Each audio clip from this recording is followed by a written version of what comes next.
नमस्कार दोस्तों, स्वागत है आपका ट्रेंडिंग फैक्ट्स के इस चैनल पे। और दोस्तों, हाल ही में एक अच्छी खबर निकल कर आ रही है। हमारे देश के डीआरडीओ ने कोरोना के खिलाफ एक दवाई तैयार करी है। उस दवाई की पूरी जानकारी इस वीडियो में देखेंगे। उसका क्या नाम है, कैसे वो कार्य करती है और वो किस फॉर्म में मिलती है। तो चलिए दोस्तों शुरू करते हैं।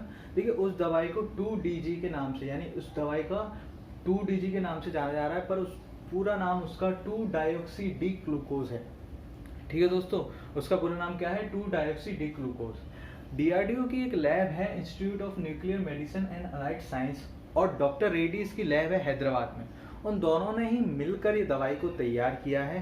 ठीक है, कोरोना के खिलाफ ये दवाई को तैयार किया है। और इमरजेंसी इस्तेमाल के लिए 2 ट्रायल के बाद ही drug controller general of India ने उसको इस्तेमाल के आदेश दे दिए हैं। यानी जो drug controller general of India वही मंजूरी देते हैं ड्रग्स को हमारे देश में, उनने इमरजेंसी इस्तेमाल को मंजूरी दे दी है। दोस्तों, ये एक रीपर्पस ड्रग नहीं है। देखो, रीपर्पस दवा क्या होती है समझने की कोशिश करते हैं। ऐसी दवाएं जो किसी और उद्देश्य के लिए बनाई गई थी, पर अब हम उन्हें किसी और उद्देश्य के लिए इस्तेमाल कर रहे हैं, उन्हें रीपर्पस दवा कहते हैं। जैसे कि कई दवाइयाँ हैं आज के दौर में, निमोनिया की दवाई थी पर हम उन्हें कोरोना के खिलाफ इस्तेमाल कर रहे हैं, वो ऐसी दवाइयाँ रीपर्पस दवाई होती है। तो ये कोई रीपर्पस दवाई नहीं है, ये बिल्कुल यूनिक दवाई है, बिल्कुल यूनिक कोरोना के खिलाफ लड़ने के लिए ही बनाई गई है। ठीक है दोस्तों, अगला पॉइंट ये है कि 2 ट्रायल के बाद ही इसमें मंजूरी दे दी गई। यानी कि ह्यूमन ट्रायल है, वो पूरी तरीके से अभी हुआ नहीं है, पर इमरजेंसी इस्तेमाल के लिए ह्यूमन ट्रायल अभी होता रहेगा, उस फेज में चल रहा है। पर शुरुआती कुछ अच्छे रिजल्ट दिए, इसलिए उसने इमरजेंसी इस्तेमाल के लिए मंजूरी दे दी गई है। ठीक है दोस्तों, अब ये पता कर लेते हैं कि ये दवा कैसे कार्य करती है। देखिए, जो संक्रमित कोशिका, इन्फेक्टेड सेल होती है, उसमें ये दवा चली जाती है, जमा हो जाती है, और वायरस जहाँ से एनर्जी ले रहा है, जहाँ से ऊर्जा ले रहा है, उस ऊर्जा को कट कर देती है। यानी वायरस तक उसकी एनर्जी पहुँच नहीं पाती, जिससे क्या रहता है, वायरस अपने आप फैलता नहीं है, पूरी बॉडी में ग्रोथ नहीं कर पाता, और उससे क्या रहती है, जो कोशिका रहती है वो ठीक होने लगती है।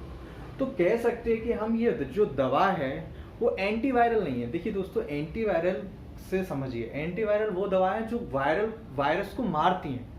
ये मारती नहीं है, उसकी ग्रोथ को कम कर देती है। यानी अब वो पूरी बॉडी में फैल नहीं पाएगा, तो उसका जो लोड है पूरी बॉडी में वो कम हो जाएगा, जिससे क्या रहेगा, ऑक्सीजन की जो सप्लाई है वो पूरी बॉडी में धीमे धीमे ठीक होने लगेगी। मतलब पूरा लोड उस पर एकदम से जो ग्रोथ होती है उससे क्या रहता है, बॉडी में लोड पड़ता है और ऑक्सीजन की सप्लाई कम हो जाती है। तो ऐसा नहीं हुआ, इससे ये मदद मिलेगी। जो दवा के मैन्युफैक्चरर, निर्माता है, उनका ये दावा है कि ये केवल इन्फेक्टेड सेल, यानी कि जो संक्रमित कोशिकाएं हैं उन पे अपना कार्य करेगी। जो अच्छी कोशिकाएं हैं उनको नुकसान नहीं पहुंचाएगी। हालांकि साइड इफेक्ट के बारे में दोस्तों तभी पता चलेगा जब ह्यूमन ट्रायल के रिजल्ट आएंगे। अच्छे से ह्यूमन ट्रायल होगा, सब लोग वॉलंटियर करेंगे, ज़्यादा से ज़्यादा लोग वॉलंटियर करेंगे ह्यूमन ट्रायल में, और उनके जो रिजल्ट आएंगे उसके बाद ही पता चल पाएगा कि इसके कोई साइड इफेक्ट हैं या नहीं है, और हैं तो कितने हैं।